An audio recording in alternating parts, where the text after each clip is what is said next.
di antara kemuliaan atau keutamaan di bulan Muharram ini, yaitu di situ ada tanggal 10 itu. Kata Nabi SAW, puasa di tanggal 10 bulan Muharram itu aku berharap kepada Allah agar Allah Subhanahu wa taala menghapus dosa setahun yang telah lalu. Podcast Surabaya Mengaji.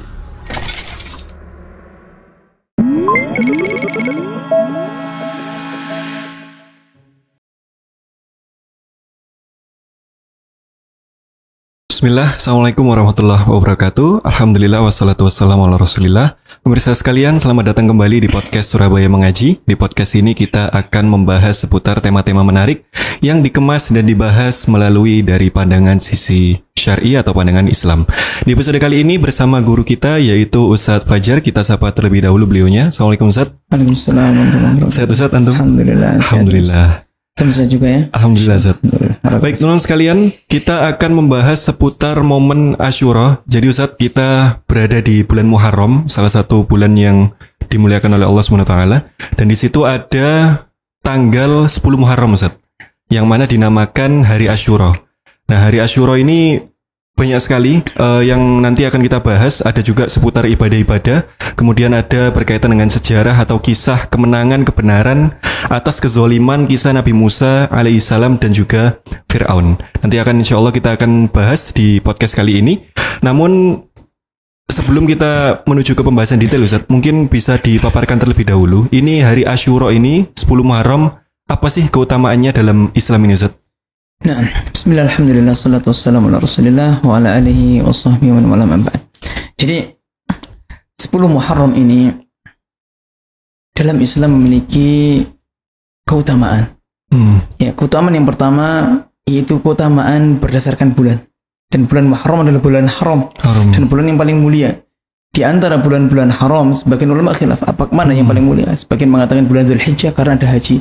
Sebagian mengatakan bulan Muharram. Ya. Kemudian di antara kemuliaan atau keutamaan di bulan Muharram ini, yaitu di situ ada tanggal 10 itu. Ya, kata Nabi SAW, "Shaumu yaumi Asyura ahtasibu 'ala Allah an yukaffira as-sanah qablahu." Ya, aku puasa di 10 bulan Muharram atau di tanggal 10 bulan Muharram itu aku berharap kepada Allah agar Allah Subhanahu wa taala menghapus dosa yang telah lalu, maksud dosa setahun yang telah lalu.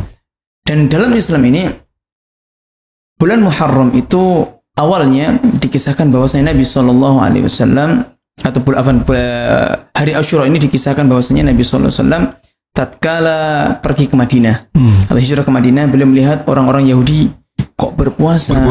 Di tanggal 10 itu. Kemudian ditanya, mengapa kalian berpuasa? Kemudian orang-orang Yahudi mengatakan, pada hari ini ya Nabi Musa alaihissalam dan kaumnya diselamatkan oleh Allah Subhanahu wa taala. Kemudian dan pada hari ini juga ya Fir'aun dan kaumnya ditenggelamkan oleh Allah Subhanahu wa taala di laut. Ya. Kemudian Musa alaihissalam pada tanggal 10 Muharram beliau berpuasa sebagai bentuk rasa syukur Nabi Musa kepada Allah Subhanahu wa taala, dan kaumnya pun ikut berpuasa. Kemudian Nabi SAW mengatakan, "Nahnu ahaqqu bi Musa minkum." Ya, aku lebih berhak untuk mengikuti Nabi Musa daripada kalian. Kata Nabi SAW. Sehingga Nabi SAW berpuasa di tanggal 10 Muharram dan memerintahkan umatnya untuk berpuasa di tanggal 10 Muharram. Seperti itu. Nah Ustadz, apakah ada mungkin makna atau hikmah yang bisa diambil Ustadz berkaitan dengan kisah Nabi Musa dan Fir'aun Ustadz? Terlebih lagi tadi sudah disebutkan bahwasanya ini ada sebuah sejarah yang sangat penting sekali di 10 Muharram ini, Ustaz. Nah, makna yang terpenting yang tersirat dari kisah Nabi Musa dan Fir'aun itu, jika kita garis bawahi bahwasanya yang namanya kebenaran itu pasti akan menang. Ya, dan juga yang namanya kesombongan, kebatilan itu pasti akan kalah. Tinggal nunggu momennya yang pas. Ya, tinggal kita bersabar atau tidak. Tatkala kita itu ya memiliki masalah, kalau kita bersabar, maka Allah Subhanahu wa taala akan tolong kita. Ya, Allah akan berikan kita solusi. Ya, kalau kita nggak bersabar, kita mengeluh, kita marah-marah misalkan, ya Allah akan berikan, nggak kasih solusi, tapi Allah apa? Allah akan jadikan kita itu untuk mencari solusi sendiri. Ya, tapi kalau kita bersabar, ya kita mendekat kepada Allah, yang kita menjadi orang yang bertakwa, maka Allah akan berikan solusi. Allah katakan, "Wa may yattaqillaha yaj'al lahu makhrajan wa yarzuquhu min haitsu la yahtasib." Ya. Allah katakan, barang siapa yang bertakwa kepada Allah, maka Allah akan berikan jalan keluar. Ya, di antara bentuk ketakwaan dengan kita bersabar kepada Allah Subhanahu wa taala. Ya. Dan juga tatkala dan juga hikmah dari peristiwa tersebut adalah bahwasanya di saat kita terdesak, baik itu oleh musibah atau sesuatu yang mendesak kita, jangan sampai kita terputus asa. Dikisahkan bahwasanya tatkala Nabi Musa dan Fir'aun kaumnya itu, ya, kaumnya Fir'aun mengepung Nabi Musa dan sudah sampai pada pantai, di ujung pantai. Apa kaumnya Nabi Musa mengatakan? Inna lamudrakun. Ya, sudah, kami akan terkepung. Sudah, kami terkepung. Ya, kami pasti kalah. Karena bala tentaranya Fir'aun sangat banyak. Bani Israel waktu itu masih sedikit. Tapi apa kata Nabi Musa? Qala kalla. Enggak seperti itu. Ya, kita enggak akan terkepung, kata Nabi Musa alaihissalam. Ya, fa inna ma'iya rabbi sayahdin. Sesungguhnya bersamaku itu ada Rabbku, yaitu Allah Subhanahu wa taala. Sayahdin, dia akan memberikan petunjuk kepadaku. Betul. Ya, optimisnya Nabi Musa alaihissalam. Ya, optimisnya Nabi Musa alaihissalam, dan beliau mengatakan fa inna ma'iya rabbi sayahdin. Sesungguhnya bersamaku ada Rabbku, dia akan memberikan petunjuk. Allah akan memberikan petunjuk dia. Ya, husnudzon kepada Allah Subhanahu wa taala. Jangan sampai kita suudzon. Aduh, mateng ini bisa. Aduh, kalah ini pasti. Kalah, selesai. Belum sudah pesimis. Ini enggak boleh. Jadi hikmah yang tersirat itu apa? Tatkala kita mendapati musibah atau sesuatu yang tidak menyenangkan, jangan sampai kita putus asa. Maka harusnya kita lebih husnudzon kepada Allah Subhanahu wa taala, dan Allah Subhanahu wa taala pasti akan memberikan petunjuk. Dan ini kisah ini juga sama dialami oleh Nabi Ibrahim. Tatkala Nabi Ibrahim alaihissalam mau dibakar, ya, apa kata Nabi Ibrahim? Apakah Nabi Ibrahim alaihissalam sudah, aduh, pasti kalah ini? Tidak. Ya, apa kata beliau? Inni zahibun ila rabbi sayahdin. Aku akan ngadu kepada Rabbku, sayahdin, dia akan memberikan petunjuk kepadaku. Ya. Apakah Allah akan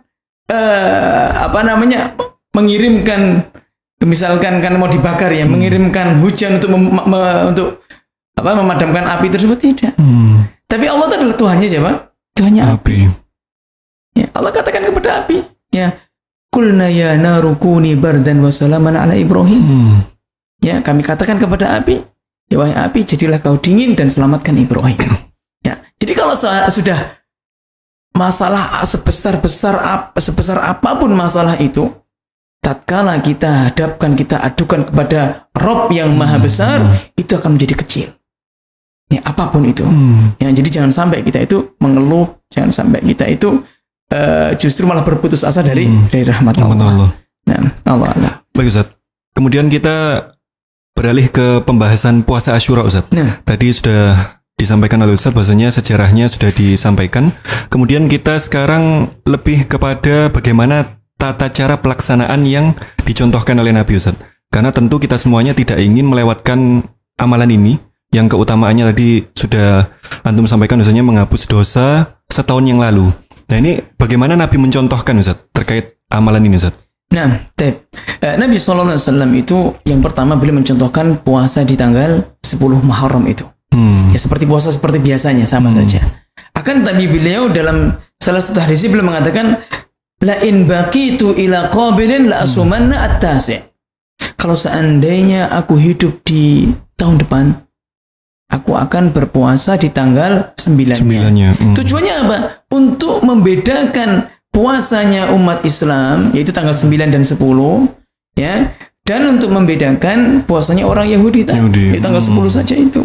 Tapi kalau kita puasa tanggal 10 saja itu diperbolehkan, dan ini sunnah.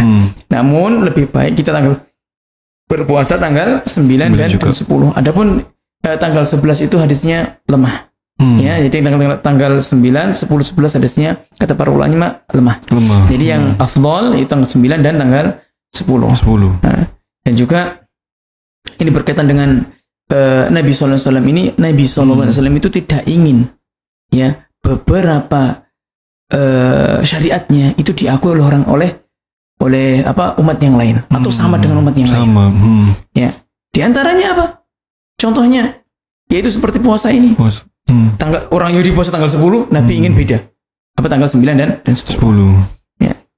Begitu pula tatkala Nabi SAW ingin menentukan waktu sholat, sebagian sahabat mengusulkan bagaimana kalau dengan lonceng, nggak mau karena itu seperti Nasrani, kan seperti itu. Tapi dengan azan.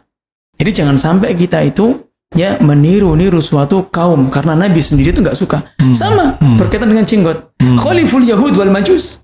Ya kata Nabi SAW, ya akhful liha wa qasfus syawarib. Panjangkan jenggot dan pendekkan kumis. Ya wa khaliful Yahud. Dan selisilah orang-orang Yahudi. Ya, seperti itu. Jadi Nabi nggak mau. Jadi apalagi umatnya ini harusnya mengikuti Nabi SAW, bukan malah orang Yahudi misalkan rambutnya sini di sendet ini namanya apa nih? Godek. Ya, godeknya itu dipanjangkan. Ya kita umat Islam ikut-ikut memanjangkan ini tidak boleh. Ya orang-orang Kristen memanjangkan rambutnya dipangkan itu kita mengikuti. Ini tidak boleh. Ya Nabi SAW itu ya suka menyelisihi ya orang-orang yang di luar umat Islam. Dan beliau juga mengatakan man tasyabbaha biqaumin bahwa minhum, siapa yang menyerupai suatu kaum maka dia diancam seperti mereka. Allah Ta'ala. Tapi Ustaz, terakhir Ustaz, mungkin ada hikmah Ustaz atau hikmah spiritual yang bisa kita ambil dari momen Asyura ini yang kita tarik berkaitan dengan zaman modern ini Ustaz. Silakan Ustaz. Yang pertama adalah tawakal, Mas. Tawakal. Ya. Tatkala kita itu bertawakal kepada Allah, maka Allah Subhanahu wa taala akan memudahkan semua urusan kita. Dan tawakal itu adalah yang pertama kita berusaha, yang kedua kita itu berdoa. Itu adalah tawakal dan kemudian menyerahkan hasilnya kepada Allah Subhanahu wa taala. Nabi sallallahu alaihi wasallam mengatakan ihris ala ma yanfa'u wasta'in billah wa la ta'jas. Ya, ini adalah tawakal. Ya, bersungguh-sungguhlah kalian untuk meraih apa yang bermanfaat bagi kalian. Ya, dan berdoalah kepada Allah, minta pertolongan kepada Allah. Ya, apapun itu. Tatkala kita itu di zaman kita ini menjadi orang yang saat ini misalkan tertimpa musibah, ya, maka kita harus bersabar. Kita harus mencari sebab bagaimana kita bisa naik, bagaimana kita tuh bisa terhindar dari musibah tersebut. Tentu dengan usaha dan berdoa. Ya, sebagaimana Nabi Musa, ya tatkala ada apapun, ya tatkala ada urusan yang mendesak, beliau sallallahu alaihi wasallam, beliau alaihi salatu wasallam, Nabi Musa itu apa? Mengatakan qala inna ma'iya rabbi sayahdin. Ya, bersamaku Rabbku, dia akan memberikan petunjuk padaku. Jadi setiap apapun masalahnya, maka wajib kita itu untuk bertawakal kepada Allah, untuk meminta petunjuk kepada Allah Subhanahu wa taala. Ini ya untuk zaman modern kita bisa kita terapkan apapun itu. Kemudian yang kedua, ya kita harus yakin bahwasanya ya kebenaran ya itu pasti akan menang. Dan kebatilan, kezaliman itu pasti akan kalah. Itu pasti. Ya misalkan antum punya usaha dan usahanya di situ saat ini berkembang. Ya, akan tetapi di dalam usaha tersebut ada kezaliman, ada unsur-unsur kezaliman, menzalimi orang lain. Misalnya polusi udara, membawa cerobong asap dan orang lain banyak yang terganggu. Atau polusi di air, pembuangan limbahnya, baunya. Nah, orang lain itu terganggu dan mereka orang lain itu orang-orang tetangga sekitar berdoa. Ya, mendoakan usaha kita biar bangkrut, biar apa? Karena dia terzalimi. Ya. Pasti lambat laun kita akan terdegradasi usaha kita. Maka kalau kita itu berusaha, kita punya usaha atau punya apapun lah, jangan sampai kita itu menzalimi orang lain. Bahkan Nabi SAW menasihatkan kepada Mu'adz bin Jabal tatkala diutus ke Yaman, fattaqi da'watal mazlum. Hati-hati kaum Mu'adz dengan dakwahnya, dengan doanya orang-orang yang zalim. Fa inna laisa bainahu wa bainallahi hijab. Karena di antara dia dan Allah tidak ada penghalang sama sekali. Ya, jadi itu insyaallah hikmah spiritual yang yang bisa kita ambil dari kisah Nabi Musa, yaitu kita tawakal, kita serahkan semua kepada Allah. Tatkala ada masalah kita mengadunya kepada Allah, ya. Dan juga tatkala kita punya usaha atau kita punya apapun lah, ya. Jangan sampai kita menzalimi orang lain. Allah alam. Nah, Masya Allah, jazakallah khair Ustaz atas pemaparannya. Demikian pemirsa sekalian, Masya Allah, di episode kali ini kita belajar banyak sekali dari Ustaz Fajar yang telah disampaikan tadi berkaitan dengan momen Asyura. Semoga kita bisa mengambil manfaat, dan jangan lupa nanti di tanggal 10 Muharram kita sama-sama juga puasa dan juga berpuasa di tanggal 9 Muharram juga. Insya Allah bertemu kembali di episode berikutnya. Sallallahu ala nabiyina Muhammad walhamdulillahirabbil alamin. Wassalamualaikum warahmatullahi wabarakatuh.